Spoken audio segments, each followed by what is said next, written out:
Good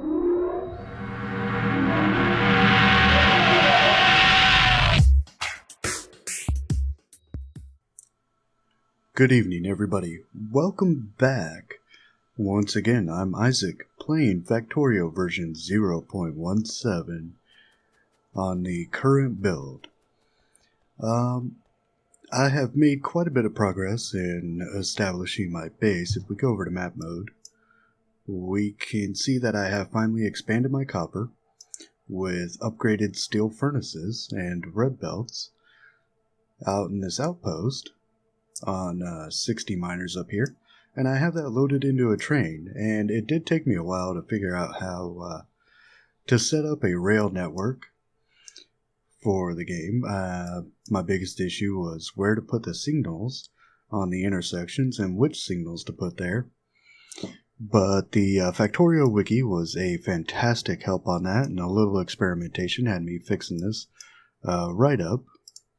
As you can see, the basics are that everything is blocked out, and anytime a block is occupied, then the rail signal controlling that block will turn red, allowing no trains to pass it. And in which direction that applies, whether it's forward of the signal, meaning the direction the train is going, or behind the signal, the direction the train is coming from, depends on what type of signal you're using. A standard signal, like this one right here that I have my mouse on, controls for trains behind it. So if there's a train in this block back here, this red block, then this signal goes red, so that no other train can go past it. Or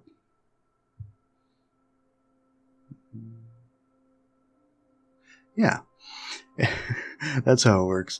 And chain signals, the little light bulb here, the singular signal, control for any trains that are ahead of them.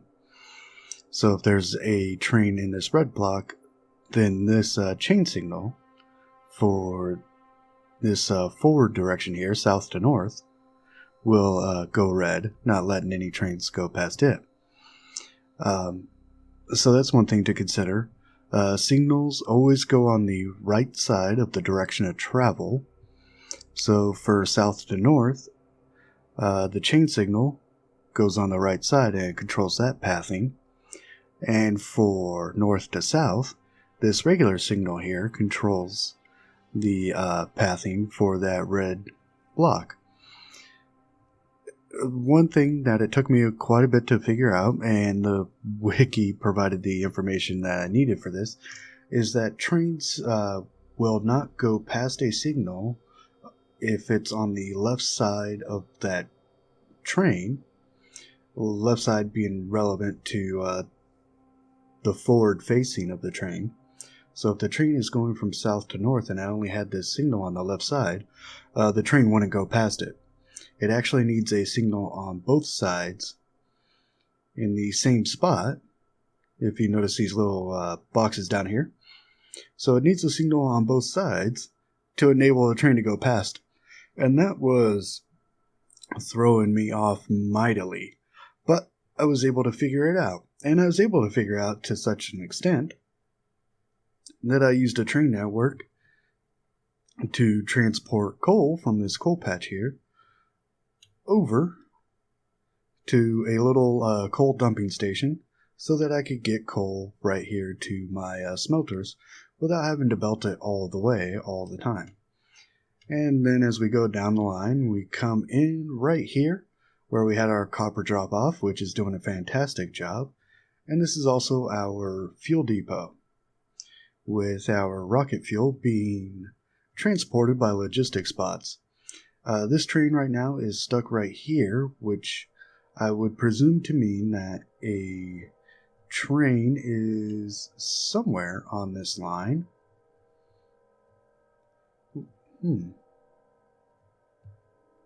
Oh, it's the copper train here.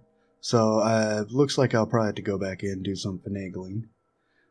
Because up until the fuel depot, this signal by being green, the one right next to the stop in the train, is showing that beyond there it's clear, which it is. There's nothing. The signal up here is turned off, which I'm not entirely sure why. Maybe I have it too close or something.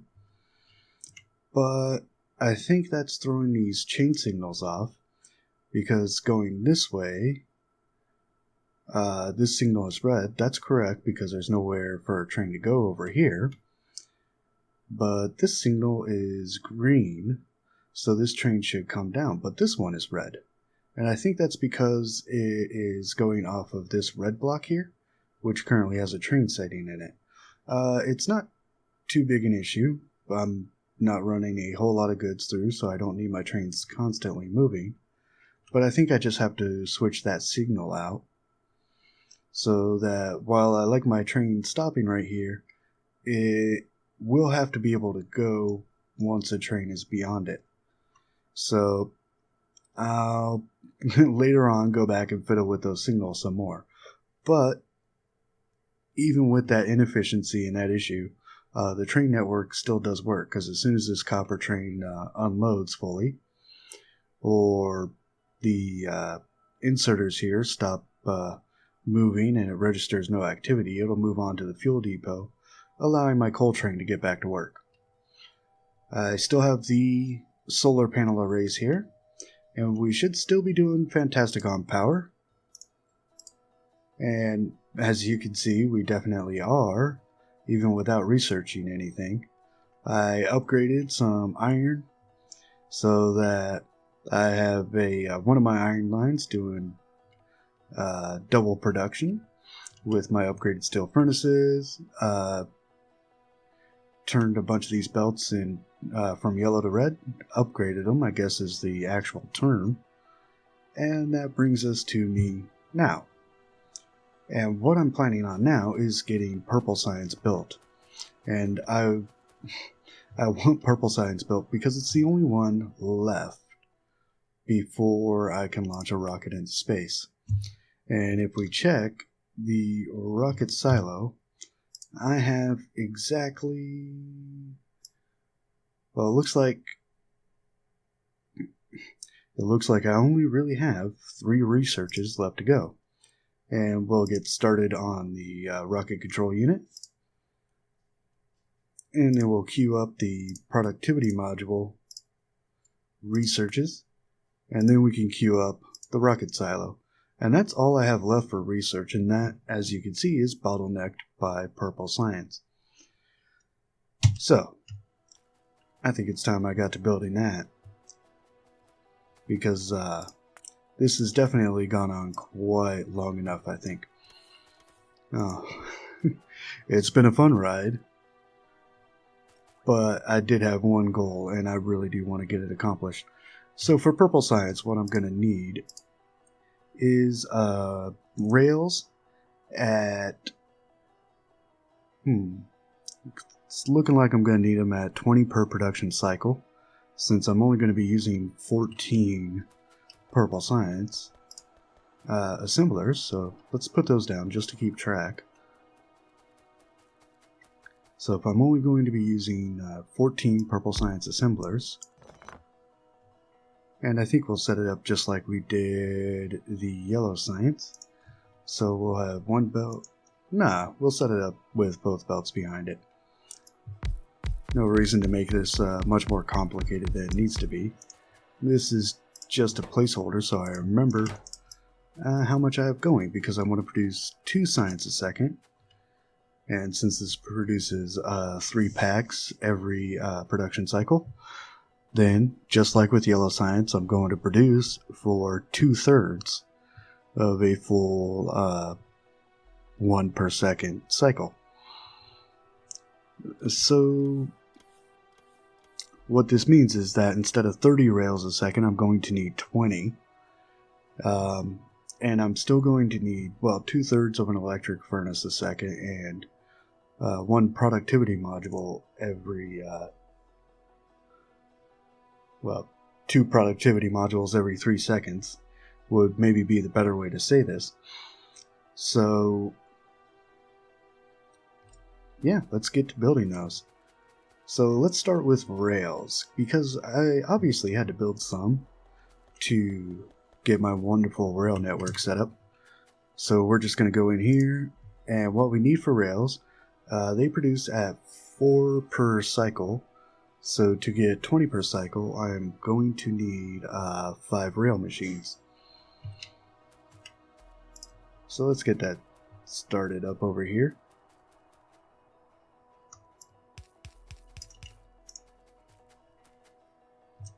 And do I... No, I have... Ah, I turned off my personal robo port. No problem. So, and we are going to, for the moment, call these rails.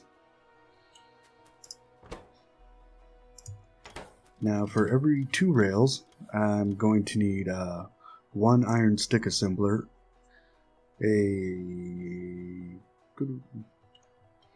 well, so for every 2 rails, okay, let me start this over. Getting a little flustered myself. So, we need 1 iron stick assembler for every 2 rail machines, because iron sticks produce 2 at a time. And for that iron stick, let's use out yellow belts here. We're going to need iron, and that is probably the worst placement of everything. So this means I'm going to need 3 stick machines.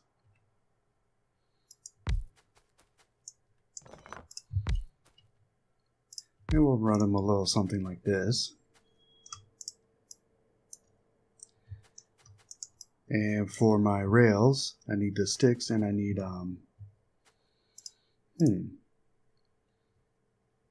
just 1 stone and 1 steel plate every half second, so 2 a second. So I think I can just merge those together. And we'll use, I've got them in inventory, so I guess I'll be using a lot of red belts for this.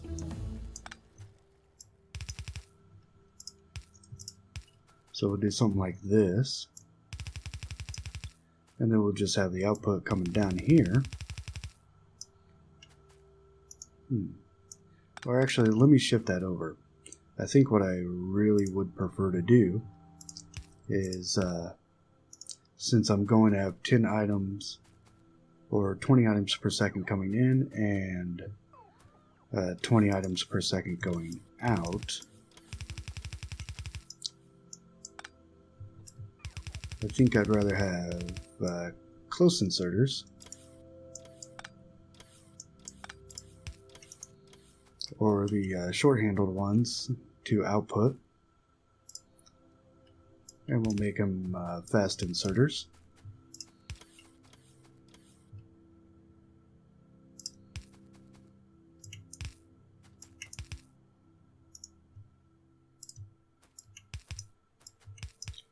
For the output of the rails, and long-handled inserters for the inputs. And yeah, might just need to double up on my long handles. And that still engages the belt. We are going to need iron for the sticks back here.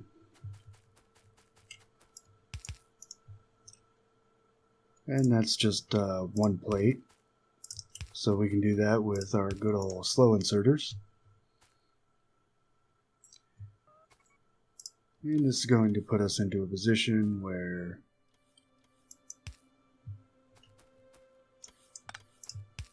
we just plop down our power poles to take advantage of this. And we'll put them on the opposite sides of the belt. Kinda, hopefully like so. And that'll get us a pretty decent start, I think. Alright, so all I'm going to do is I'm going to Control-C for copy. And then I'm going to hold down Shift, and I'm going to copy the whole area.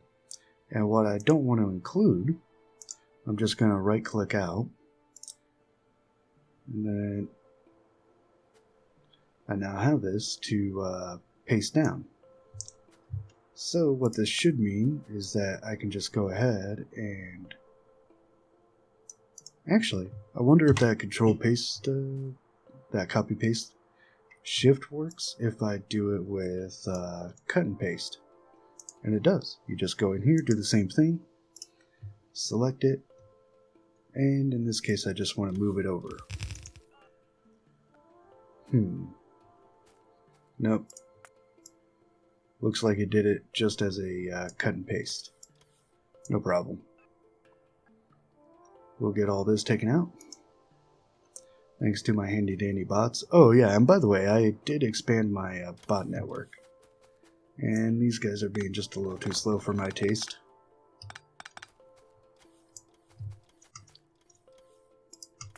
Don't need that cliff to be gone. And so now we'll just copy paste this right on down. And that looks like as good a location as any.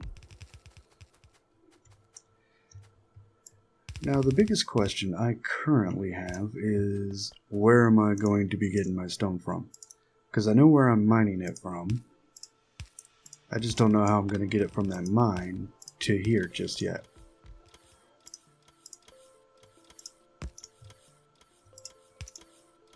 Okay. And we'll go back to trying to even out our iron distribution going down the line. Though being so close to getting that rocket launched even, wow. I'm not too worried about the balance of my belts, I just need material down there. So, let's see here, if we take this outside lane for steel.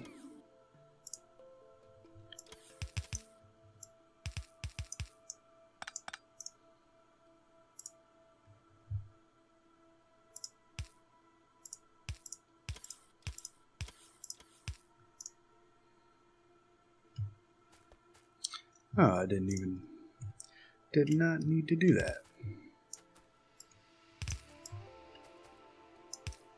Well,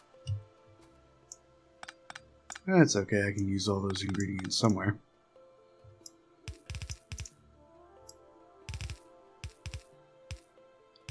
Let me put my belt back together that I've willingly destroyed. Okay, so here we are. Where's that steel? Oh, there it is. It's in the most convenient position ever. Great. Alright, there we go. There's the steel. And now I gotta figure out where I'm gonna get that raw stone from. And I already have it coming in from my rails over here. But trying to get it from here all the way down, because right now I have room on the bus, but then I have blue circuits kind of getting in the way here. So, I don't think it's going to be too much of a problem. We'll just run it down alongside the green circuits here.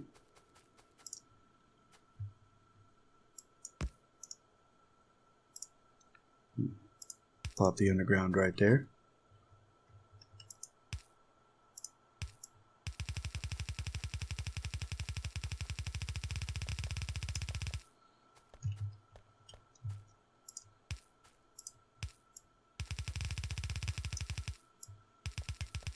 I think I just upgraded parts of my green circuit belt. That's fine.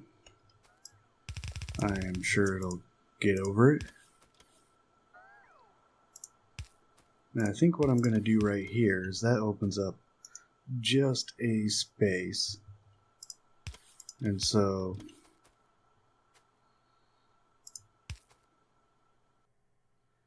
I'll shoot my stone right up here.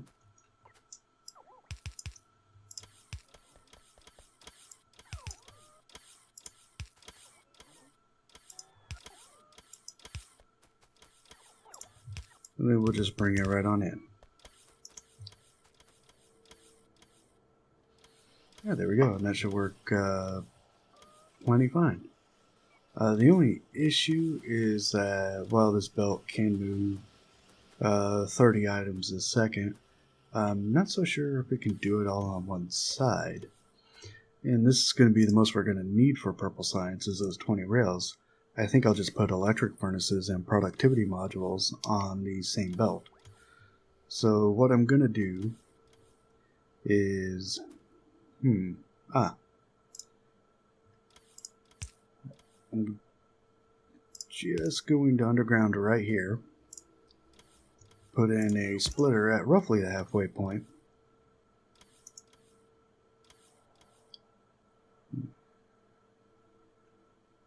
This probably isn't going to work exactly how I envision, I suddenly think.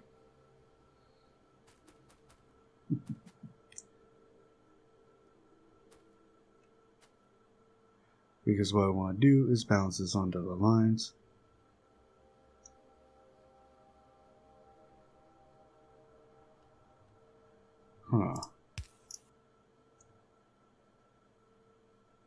Nope, that'll output to the same line.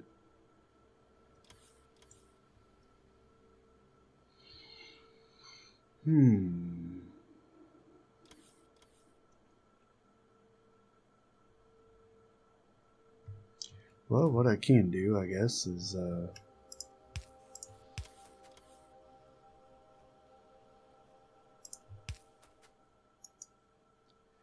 just kind of split this down like this. Put that right there.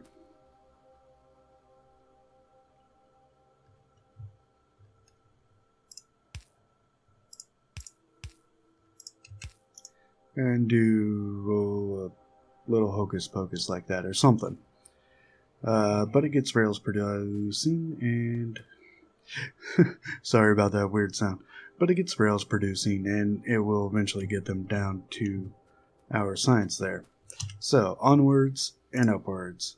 Electric furnaces. We're going to need 10 steel plates, 5 red circuits, and 10 stone bricks. And these produce every 5 seconds. So to get one a production cycle, I'd use 5. Since I only need 2/3 of that, I'm going to need... what's that come out to be? 2/3 times 5 is 10 over 3. So I'm just going to make 4 assemblers to produce that. And conveniently, we have steel right here. So if I put that in like that, then that will be able to reach. We can, there we go. And so we're just going to do 4 of these. Yeah, a long-handed inserter. We'll be able to get all the material necessary from there.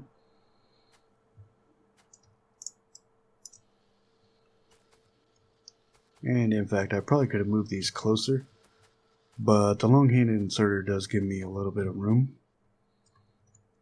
And then what I'll do is plop this down for my stone brick.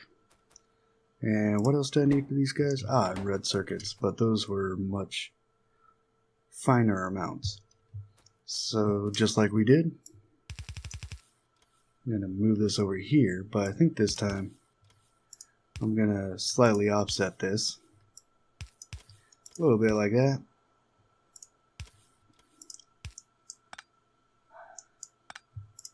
There we go.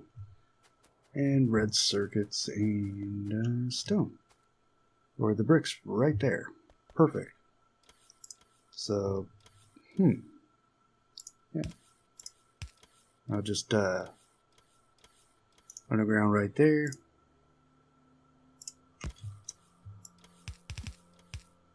We'll take stone bricks in.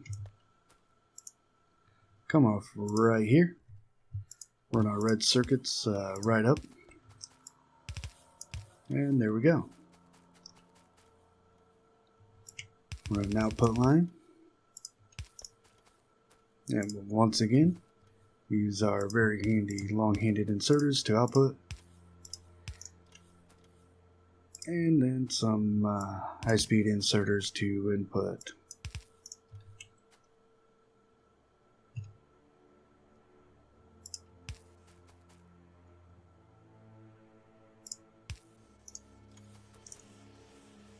And that should get everything up to production.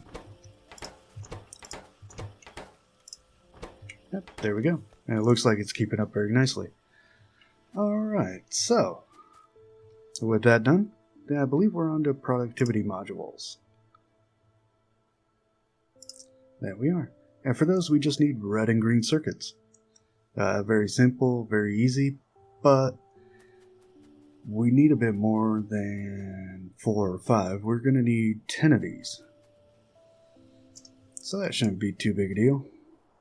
And 5 red or green circuits a second is easily within the scope of this base. Or should be in general, I think. But you know what? We're going to find out. So we'll take that out and productivity module at once. There we go. We'll have our feed line back here. And since these are going to take a while, actually, I don't even think I need fast inserters. Just some good old-fashioned basic inserters. Since they're only going to have to insert 10 objects every 15 cycles. Yeah. And then output over here.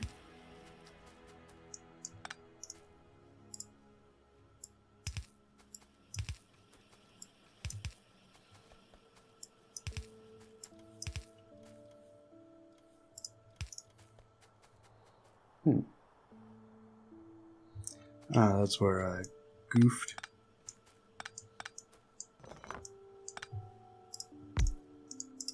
There we go. If you notice, the farther I've gone on this, I've noticed it at least, the farther I've gone with this playthrough, the less often I tend to set up my power before I have everything in place to produce. These days I very much wait until I have my production figured out before I put any power to the build. And that is strictly so that I don't end up wasting resources or collecting more resources than I need in my own personal inventory. Because it's very awkward to try to fit in that ingredient or two you need when your entire inventory is full. So we'll just tell my logistics network, which just about reaches out here, to go ahead and fetch me some supplies. I have my auto trash set for those yellow belts to 200, and so I'm going to set up a constant supply for 200 of them, just for the purposes of some of my slower outpost builds, or for extending the bus. And I think I have to redo all these hotkeys. But at the rate this is going, that might be a consideration only for the next playthrough. I think for this I can get through with what I've got so far. So off they go. I think they're placing yellow belts into the recycling chest I have set up, since I have buffer chests set to request yellow belts, as many as it can get. But I don't think that will request it straight out of my inventory, thankfully. At least so far I haven't had a problem with it. We're about to find out. Alright, so here we are. Continue expanding this bus just to keep the administration on the clean side.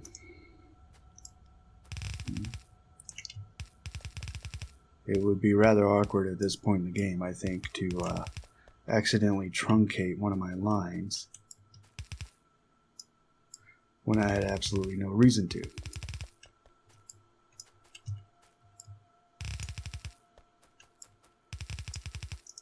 Okay, there we go. And we need just red and green circuits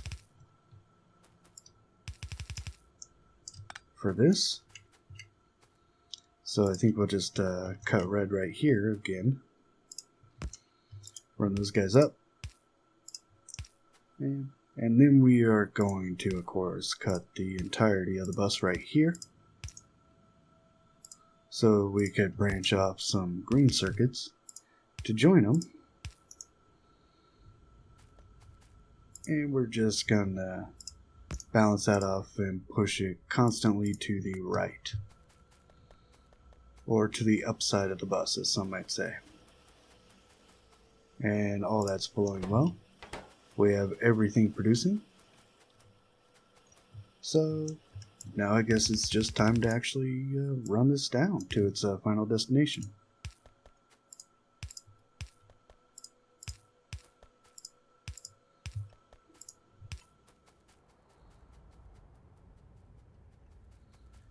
Now, wasn't there something? Ah, yeah, here we are.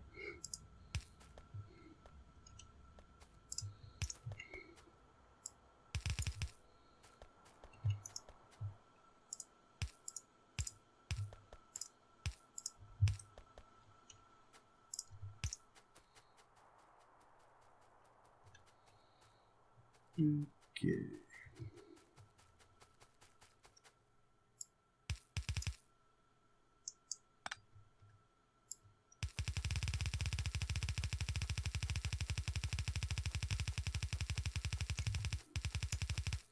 Alright, well, that's enough of that.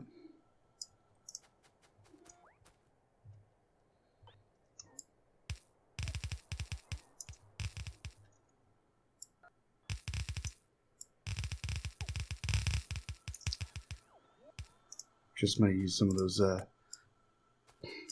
digital artist skills and ghost draw all this out.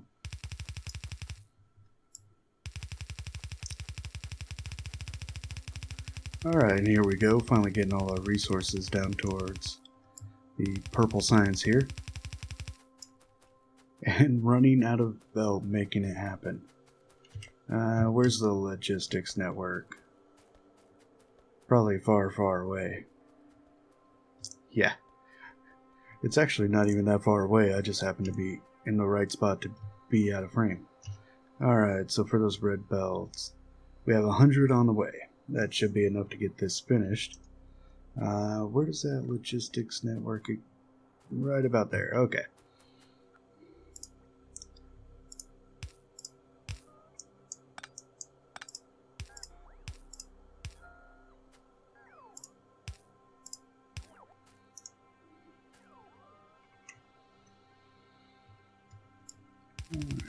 So we'll just finish running this down. There we go. And I think we'll just copy these inserters, since they're going to fall in the same spot all the time. There we are. And now the other ones, we just need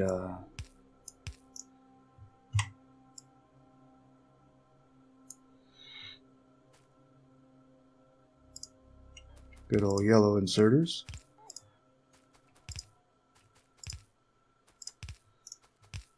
We'll use those spots to make sure I get everything lined up correctly. And now just to make sure everything's, almost everything's powered, let's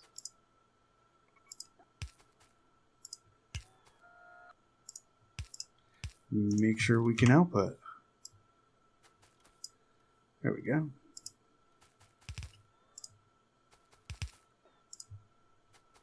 And definitely it does make it a lot faster to let the bots take care of this. Oh. And once you know it, I did figure out a way to make arrangements like this already work for power. And there we are, we have purple science going. So it shouldn't be too long before we have that rocket silo researched. Not too long at all, I would say. So I'm just going back up the line to make sure every one of these machines is working, and currently that's missing a productivity module. Here they come. And unfortunately each machine will try to store twice as many products as it needs. And so for a longer build, or a build I would have bumbled through, then I would obviously have a stockpile of these built up. And there we go. Now all the machines are all working. And that brings us to the end of this episode, ladies and gentlemen.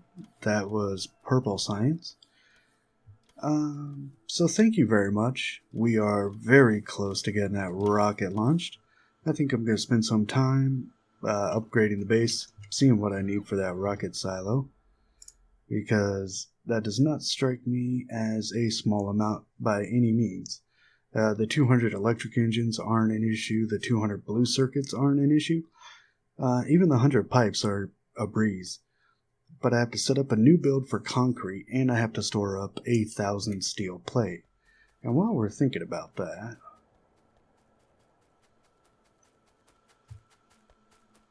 I do believe I'm going to get myself one active provider chest. Or, well, let's see how this works. I do have to admit, never played with these. But I think what I'm going to do is steal some steel and stockpile it. So, anyways, thank you very much, everybody, for watching. This has been Isaac, in the pursuit of launching a rocket for the first time in Factorio. Today, we have Purple Science. Tomorrow, maybe we see space. So see you all in part 2. Have a great night and a wonderful week. Thank you and goodbye.